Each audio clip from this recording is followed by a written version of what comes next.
Oh, gravy, Timothy. You've been conscripted into the Timmy Army. To get out of your mandatory serving time in the trenches of Slough, go ahead and hit the like button down below. Yep, that's right. We're starting the video off by pandering for likes. If you could also go down in the comment section and write a comment, nonsensical as possible, I'll give them a read, I promise. Hello, my actual Timmy Army, and welcome to Focus to Z, the series where we alphabetically go through the nations ahoy for with focus trees and do the ones no one really does or are really bad. Now, I won't lie, we had a few stinkers in the past few episodes, none that really stood out, but today I'm excited. It's Soviet Onion. Honestly, it's one of the most versatile focus trees in the game, so it's gonna be hard to really think and see what people don't do. Also because I'm really biased and always do Stalin. Also, you might think that it could possibly be the right opposition that people don't really do. I think you'd be wrong. Hey, even compared to going down the Trotsky path, you could do it pretty easy, as you can just do the coup on Stalin and get in power, and you get a whole bunch of really nice buffs, especially with the NEP. No. The little path we're doing today requires us scrolling all the way over here to the annex. The dark recesses of the Soviet tree that you only do once or twice and then never look back at. Yep, it's overthrowing the communists altogether. And oh boy, we're not doing the Romanovs. Nope, we're dismantling the Zemsky Sabor. Now, I ain't gonna say I've probably not done this at one point, but realistically, if I'm gonna go through all the effort to overthrowing Stalin, I'm gonna go ahead and get the Romanovs back. Who even is Zemsky and his Sobor? Biggest problem with getting the communists out of power is obviously we have to do the Civil War, which usually it ain't too much of a bother. There are plenty of ways you can,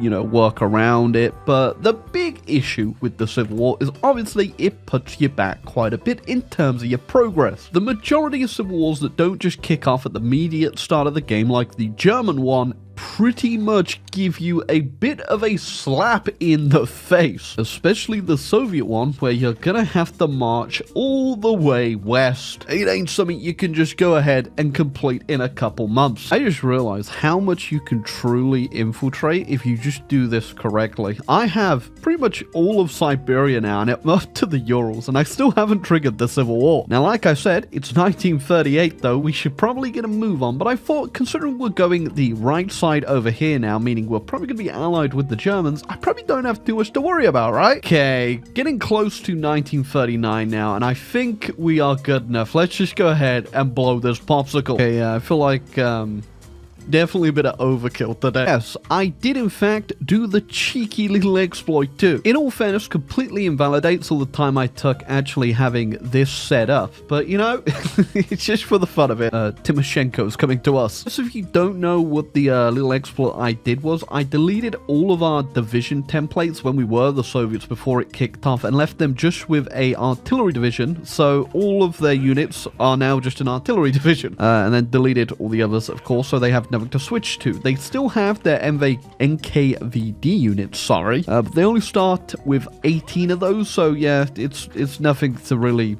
cry about. And it means you could pretty much just exploit the Civil War and win it immediately. Yeah, but that's not the point of the series. We're doing it differently. I mean, I still used it, sure, but I only used it out of love of the game. And there you go. We got a few other people in this peace conference because they do get nationalist riser. It also means I now have to deal with them immediately. 1940, we look like this. The Germans have already done this. Funny thing here is if we were to do a normal game now, we would already be invaded by the Germans. Thankfully, we did get Molotov-Ribbentrop, so that non-aggression pact saved us just by the skin of our teeth. But there he is, Vladimir III. He is back, and just as the Tsar arrived, he has been asked to leave, or I guess more step aside for a man with a much larger beard. Now, we really gotta ask and pray to whatever deity we currently pray to that the Germans say yes to this one. There we go, the Germans said yes, and we have created the most cursed faction in the world. This is great for us, though. It does mean we can take a quick breather and do a little bit of expansion before things kick off. And yeah, of course, we could just go ahead and join in on the old fight right now, but I don't think I'm gonna do that just yet. Well, actually, you know what, because the US ain't in the war yet, it could be a good idea, just so we can get desperate measures out the way. Okay. Operation Unthinkable. I ain't too sure this navy is going to be enough to give us supremacy, but maybe the Germans will join me and put theirs out. We'll see. Oh yeah, we ain't even close. 37% up to 43. I mean, maybe if we get lucky and they move their fleet out there, we can get it off. They moved. They moved. They moved. Now comes a real hard part of not messing this up. One time, I need to get the UK capitulated on a time limit. They've stacked the home island. Okay, that was super duper cutting it close. And the worst damn part is we don't even get any points out of this. These kind of suck. We literally got England, Wales, and Australia. I also took this part of Canada over here because I think my main enemies this game are definitely going to be the US and then definitely Japan. Because that's pretty much where the focus pokes you to go towards. Okay, we've literally got the Japanese justification thing going, so they were just about to declare war for the Southern Resource stuff. They are already fighting the Americans, so I want to point that out. Okay, we're going to clean up the West now and get some stuff back, and then we'll head back over to the East and create our Eastern Empire. I mean, specifically, the focus we're going to go down to is the Empire in the Pacific, which is just so good. I mean, in all fairness, getting claims on all of Greater China is pretty useful because if we do go to war with China, which we definitely probably are going to do, we shall get all the land pretty cheaply. And we also have to choose between Pan-Slavic nationalism and the Third Rome down here. Obviously, Third Rome we've done before, it's really good. Only bad thing about Pan-Slavic nationalism is there's no Slavs left for me to be Pan-Slavic about. You thought you got away freely, did you, bud? Okay, we got Finland, we got the Baltics, and now we're also going to get Turkey. They are guaranteed by the Germans, but I don't know if you know this, I'm actually cool with the Germans. Also, almost 1943, and I'm only just getting my 4th research slot. So damn long to get the justification because of the Kemalis neutrality thing. It's an extra 200% justify war goal time. I'm going to look like that by the time this is done. Ooh, US actually created their own faction as well. That could be difficult. That is difficult. They're already at war the Axis. When I deal with Turkey, I'm gonna have to go over there next. Yeah, because if we get the Germans taking over the Americans too, that's not cool, bro. Hey, Turkey, gonna have to make this. I can't even do it because I have a non-aggression pact with the Germans. I didn't realize they had that. Okay, hold on a sec. They don't have the guarantee anymore though. So what if I do this?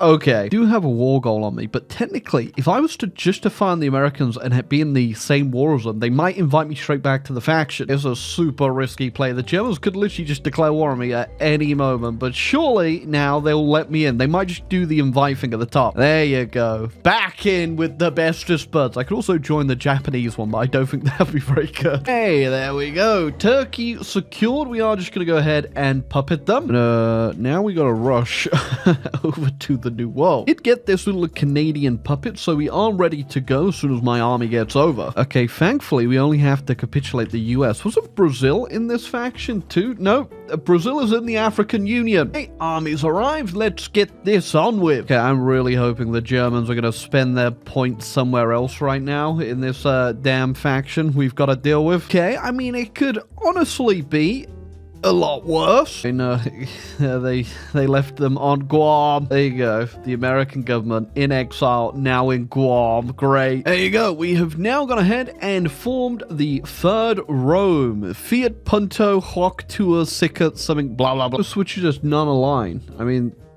do I want to be non-aligned? I could just flip back. Does that turn me into something else? No, I'm still Third Rome.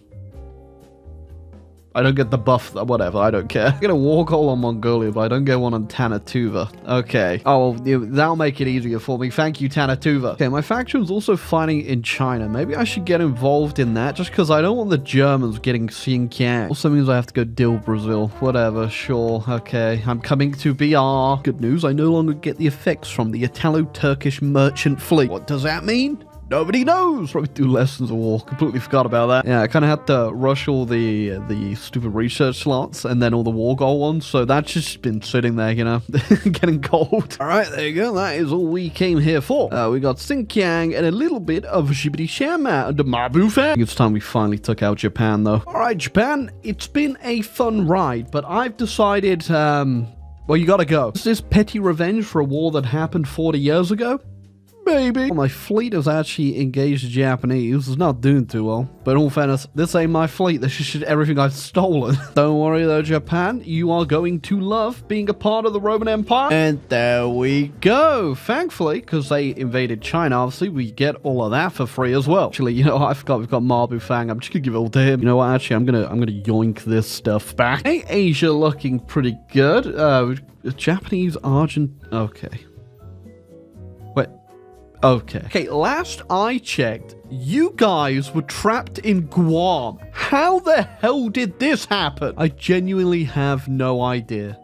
Literally no idea. Did the Americans do their Monroe Doctrine thing where they can enforce it? Maybe that they gave the land back from... Oh my god, that's probably what happened. Why did the German AI say yes? You really can't even be mad about it because it was the Germans that actually left them alive in Guam in the first place. If you can't tell, we ain't exactly done. You see, joining the German faction, whilst it was in my focus tree, was only so we could survive long enough to come back and slap them later. They've had a war goal on me this whole damn time. It's only fair. Definitely tell. It's one of those late game wars. Destroyed 27 German submarines in a single battle and another 24.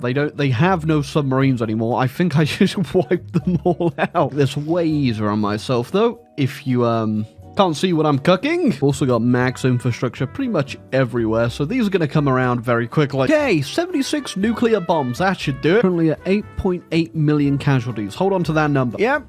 I reckon it's a bit more than 8.2 million now. The Germans capitulated. Up 12.5 million casualties. Yeah, whoever ever complains about nukes in Hoi form not really doing much, they do quite a bit. But don't mind me, Spain. Just gotta violate your sovereignty here to get to Portugal because apparently they're a major power. Oh, no way. I also gotta get German China. What the hell is German China? What? Shout out to my AI. Somebody's got nukes and they're letting them off. I got Spain, Portugal, German China, and now last but not least, Bulgaria. I mean, I actually already got Bulgaria, but I looked away for a second and they had reappeared. Certainly not gonna reappear now. Well, that screen right there is telling me I've played too long. Well, there you go. That was the alternative path for the monarchist for the Russians. Yeah, I definitely still think going over here is better. There was some fun things in here that didn't really work too well. Because obviously you can pick between the Berlin-Moscow axis or going with the Japanese and creating the Tokyo axis with them. But I think it's probably a lot more fun just doing what I did and going down for the Empire of the Pacific. I mean, it is a pretty interesting focus. It just gives you claims on all of Greater China and then some buffs for your ships, but realistically you're never going to use them. And then we also had intervention in the Americas over here where you just invite South America over to your faction, which honestly didn't really matter too much because the US did this. Again, absolutely cursed. I don't know why the German AI actually gave the land up. I don't know. Yeah, I really don't think going over here is any better than just going left side. Obviously, if you do the Civil War a bit earlier, you'll be in a much better position. You won't have to worry about the Germans anyway. I obviously left it a little bit longer because we were going to do Berlin-Moscow axis. I didn't have to worry about the Germans unless we had a bit more time to build up. But yeah, I wouldn't say I disliked this path, but would I do it again? Probably not. Whereas, would I do a Romanov restoration again? Yeah, I probably will do that at some point. Also, Third Rome, just in general, is really good. And you can get it on both sides, so it doesn't matter at all. The best thing about it is the compliance growth, which obviously we didn't use because we switched leaders immediately, which is a little bit awkward. I'm not even sure if you can get him back, I'll be real, because we did the referendum, but it also doesn't matter. But we've done Third Rome before. That's not the whole point of this damn video. I would have done the Pan-Slavic nationalism instead, but of course, there were no Slavs alive, so I couldn't really show that one off, sadly. But either way, I hope you enjoyed this little look at a focus tree not a lot of people have probably shown off, and I am glad to be the first person ever to do it. Probably not. But hey, if you enjoyed the video, leave a like, subscribe down below, and keep on the journey of Focus to Z, because we're getting to the end now, and we're almost done. So stick around, or else.